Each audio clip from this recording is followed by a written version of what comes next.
이별하던 날의 홍서봉의 그 시입니다. 이것도 역시 역사적 배경을 알면 훨씬 더 쉬운 시가 되겠습니다. 이거는 병자호란 때의 얘기인데, 근데 워낙 그 조선시대 때 우리가 침략을 받은 일이 많아서 전쟁 이름이 나오면 너무 헷갈리지 않아? 그지?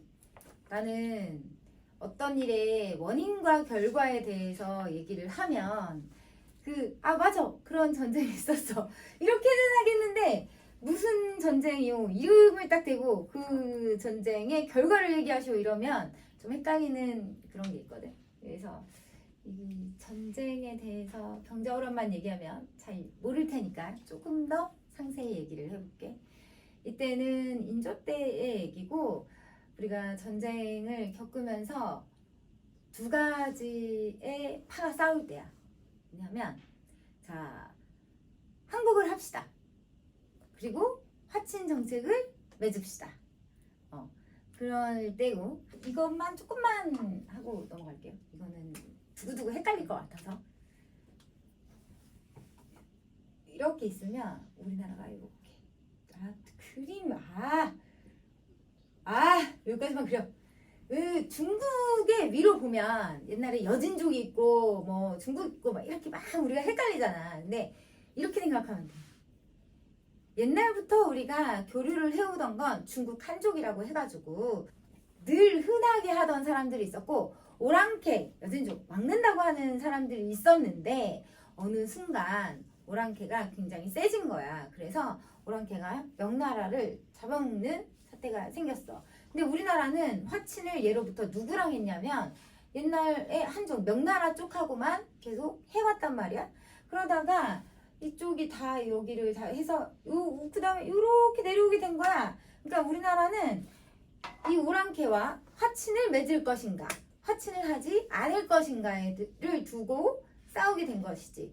오히려 북진 정책을 해서 오랑캐를 쳐야 한다라는 파가 있었고, 아니다, 우리나라가 지금은 세지 않으니 조금 더 시를 두고 우리나라의 몸집을 키워서 시를 두고 봐야 한다라는, 시리를 좀 챙기자라는 파가 있었던 거야. 그러니까 그 두 개가 오락가락해서 조금, 그러니까 두 파가 나뉘어서 국내 정세도 약간 맞물리고 있던 시절이었는데, 결국은 알다시피, 너네도 알다시피 어떻게 됐겠어?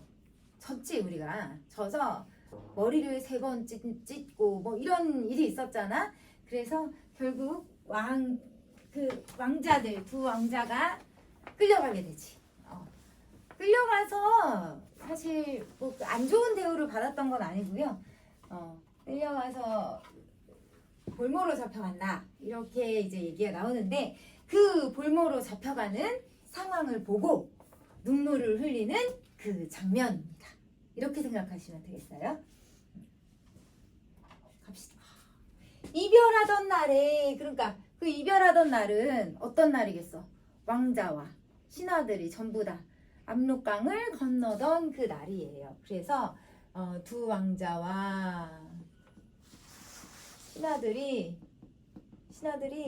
볼모로 잡혀가던 날, 볼모로 가던 날 피눈물이 흘렀다, 이런 얘기야. 그러니까 이 사람이 어떤 북진 정책을 찬성했는지 아니면 그냥 화친을 하자 했는지는 중요하지 않아. 그때 이미 북진 정책을 하려고 했든 화친을 하려고 했든 어느 누구나 국민들이라면 어느 마음으로 전쟁의 여파를 두고 마음이 아팠을 거 아니야. 그러니까 누구나 다 뭐가 났겠어? 피눈물이 났을 거 아니야.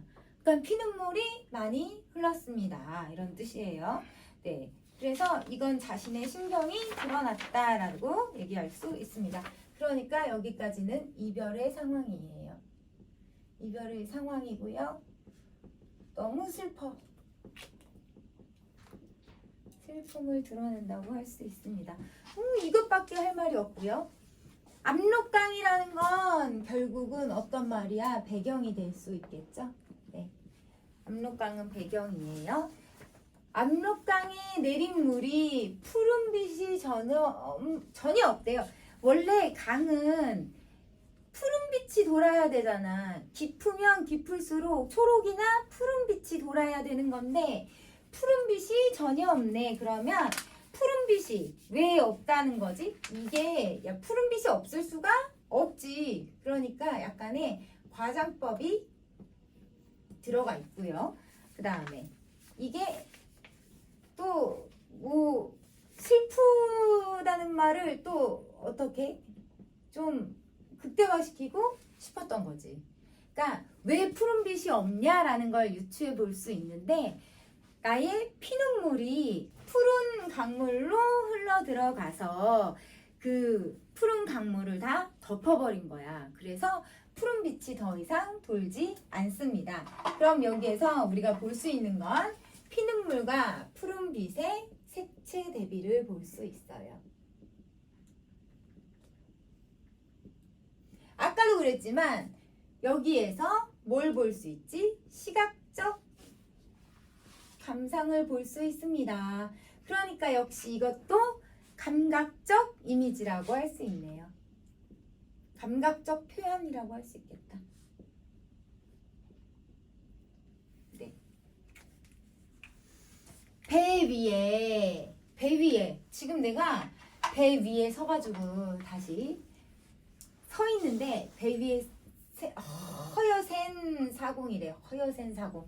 그렇단 얘기는 세월을 오랫동안 지낸 사공이지. 압록강에서. 그렇단 얘기는 이제 증인이 되어줄 좀 신빙성이 있는 사람이란 뜻이야. 사공이 처음 본다 하더라. 그러니까 이런 사공도 처음 본다 하더라. 이것도 색채어지. 하얗게 센 하얗게. 이것도 색채. 사공이 처음 본다 하더라. 이거 노인인데 이 사람도 처음 본다 하더라. 그래서 자신 이거를 분신처럼 나야 나 나를 이런 식으로 좀 안에 끼워 넣어서 신빙성 있게 얘기하고 싶었던 거예요. 이게 끝이야. 뭐 여기에서는 그냥 이것도 슬픔을 얘기하고 있고요. 여기에서 좀 특이한 건 얘를 등장시킨 거죠. 나를 쓰고 싶었지만 나를 등장시키는 것보단 어떻게 하얗게 센 사공을 등장시키는 게 조금 더 신빙성이 있어 보이잖아요. 그래서 이게 끝이에요. 그럼 여기에서 허옇게 센 사공, 허옇게 센 이것도 색채를 얘기할 수 있겠어요. 그래서 감각적, 여기도 시각적 감상 이렇게 세 개 나왔네요. 네, 끝. 이게 끝이. 또 뒤로 갈수록 내가 아까 그랬잖아. 첫 번째가 좀 제일 어렵고 뒤로 갈수록 쉽다고요.